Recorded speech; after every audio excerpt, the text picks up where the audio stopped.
शुरुआत होती है जब वो आदमी अपनी गर्लफ्रेंड का नया टीवी उठाकर सीधे बालकनी से नीचे फेंक देता है। उसका मकसद था कि नीचे खड़े सिक्योरिटी गार्ड का ध्यान खींचे, मगर गार्ड तो चैन की नींद सो रहा था। आदमी पूरी तरह एक बंद कमरे में फंसा हुआ था और बाहर निकलने का कोई रास्ता नहीं था। वो पागलों की तरह दरवाजा पीटता है, उम्मीद करता है कि कोई पड़ोसी सुन ले, लेकिन दरवाजे के बाहर कोई नहीं होता। वो दरवाजा खींचता है, फिर धक्का मारता है, फिर किसी भारी चीज से पीटने लगता है, मगर दरवाजा चाइना मेड था, टस से मस नहीं होता। वो मोबाइल से किसी लॉक खोलने वाले को कॉल करना चाहता है, लेकिन तभी फोन की बैटरी खत्म हो जाती है। जैसे तैसे चार्जर लगाता है, पर बिजली भी चली जाती है। हताशा में वो मोबाइल को घुटनों पर रगड़कर चालू करने की कोशिश करता है, जैसे कोई आग जलाना चाह रहा हो, मगर कुछ नहीं होता। फिर से दरवाजा तोड़ने की कोशिश करता है, लेकिन हाथ की हड्डी टूटते टूटते बचती है। तभी खिड़की से उसे कुछ मजदूर नजर आते हैं। वो जोर जोर से चिल्लाता है, मगर बाहर की शोरगुल में उसकी आवाज दब जाती है।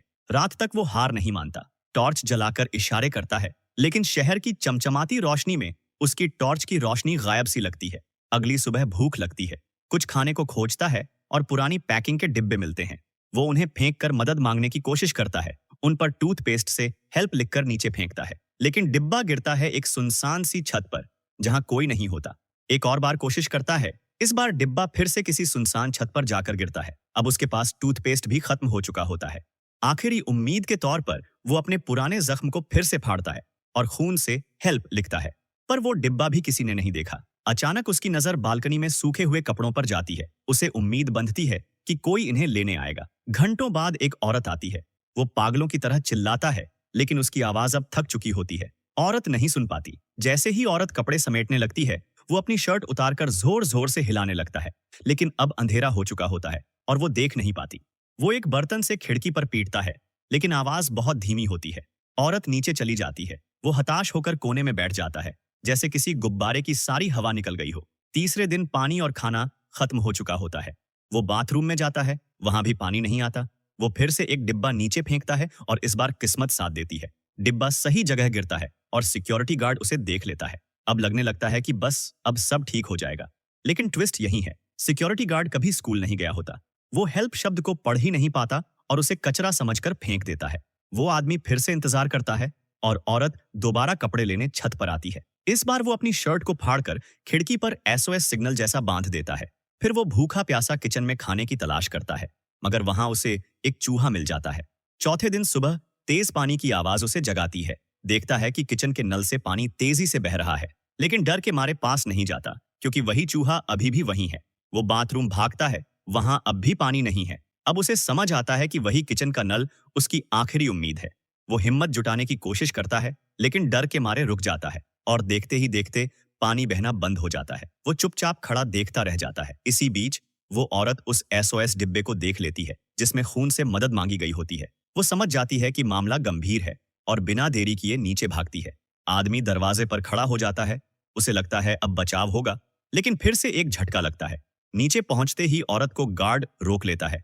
वो कहता है, मैडम, ये तो अधूरी बिल्डिंग है, 2 साल से देख रहा हूं, कोई अंदर नहीं गया। वो औरत थोड़ी उलझन में थी, लेकिन चौकीदार की पक्की आवाज ने उसे और गहराई में जाने से रोक दिया। उधर बंद कमरे में कैद वो आदमी अभी भी जान बचाने के लिए दीवार पर हाथ मारता रहा, मगर वक्त बीतता गया और बाहर से कोई हरकत नहीं हुई।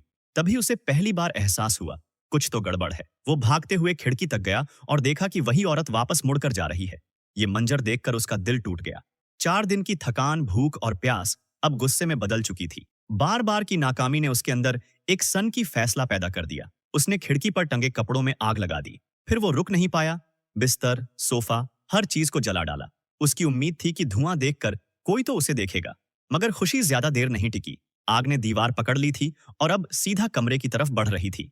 वो डर गया, क्या वो खुद को ही जिंदा जला देगा। जल्दी से उसने आग बुझाई और खुद को बाथरूम में बंद कर लिया। उस रात वहीं किसी तरह काटी। सुबह हुई तो होंठ सूख चुके थे, शरीर थका हुआ था। घर में पानी की आखिरी बोतल भी सूखी थी। भूख और प्यास ने उसे लगभग हरा दिया था। तभी बाहर से कुछ आवाज आई। वो लड़खड़ाते हुए उठा और जैसे ही बाहर देखा, उसकी आंखें फटी रह गईं। खुले आसमान से मूसलाधार बारिश हो रही थी। वो झटपट भागा और एक बर्तन उठाकर पानी जमा करने लगा। पानी पीते ही उसमें थोड़ी जान आई। फिर तो उसने टॉयलेट का टैंक निकालकर उसे छत पर लटकाया ताकि ज्यादा पानी जमा कर सके। बारिश थमी तो उसे भूख ने फिर से घेर लिया। उसने एक गुलेल बनाई ताकि कुछ खाने को मिल सके। शाम को जैसे ही वो खाने बैठा, एक चूहा उसका खाना उठा ले गया। गुस्से में वो पूरे कमरे में उस चूहे को ढूंढने लगा। जब पकड़ लिया तो मार नहीं पाया, क्योंकि वो चूहा ही अब उसका अकेला साथी था, एक ऐसा जीव जो उसकी बातों को चुपचाप सुन सकता था। उसे अपनी हालत पर हंसी आई। कहीं वो भी उसी चूहे की तरह तो नहीं जो फंस चुका हो एक पिंजरे में। लेकिन इंसान होने का मतलब है आखिरी सांस तक हार न मानना। अगली सुबह उसने एक आइडिया सोचा। खिड़की से नीचे झांका तो देखा एक मंजिल पर लोहे की जाली नहीं थी, बस वहीं से बाहर निकलना था। वो कमरे के सारे औजार इकट्ठा करने लगा। दिन में लोहे की रॉड को घिसता और रात को आग से जलाता। दिन पर दिन गुजरते गए, पानी भी खत्म होने लगा, मगर वो जाली अभी भी आधी भी नहीं कटी थी। अब वक्त उसके खिलाफ था। उसने अपने सबसे अच्छे जूते निकाले, पहने और पूरी ताकत से जाली पर लात मारने लगा। जूते पतले थे, पैर में तेज दर्द हुआ, मगर वो रुका नहीं। जैसे ही एक बड़ा हिस्सा टूट गया, उसकी आंखों से आंसू निकल आए। वो धीरे धीरे उस छेद से बाहर निकला और रेलिंग पकड़कर नीचे उतरने लगा। नीचे पहुंचा, लेकिन अब भी एक समस्या थी। मंजिल के अंदर जाने का कोई रास्ता नहीं दिख रहा था। तभी उसके दिमाग में एक और तरकीब आई। उसने अपनी बेल्ट निकाली और उसे ऊपर की रॉड से बांध दिया। फिर उस बेल्ट के सहारे खुद को नीचे उतारने लगा। किसी तरह नीचे वाले ग्रिल तक पहुंचा और सावधानी से बालकनी में घुस गया। मगर वहां भी एक शीशा था। अब बस एक ही चांस था। उसने जोर से लात मारी और कांच तोड़ डाला। अंदर घुसते ही वो सीधे दरवाजे की तरफ भागा। हाथ कांप रहे थे, सांसें तेज थीं। उसने दरवाजा खोला और आखिरकार वो आजाद हो गया। दोस्तों, कहानी अच्छी लगी हो तो एक लाइक करके चैनल को सब्सक्राइब कर देना। मिलते हैं दूसरे कहानी में।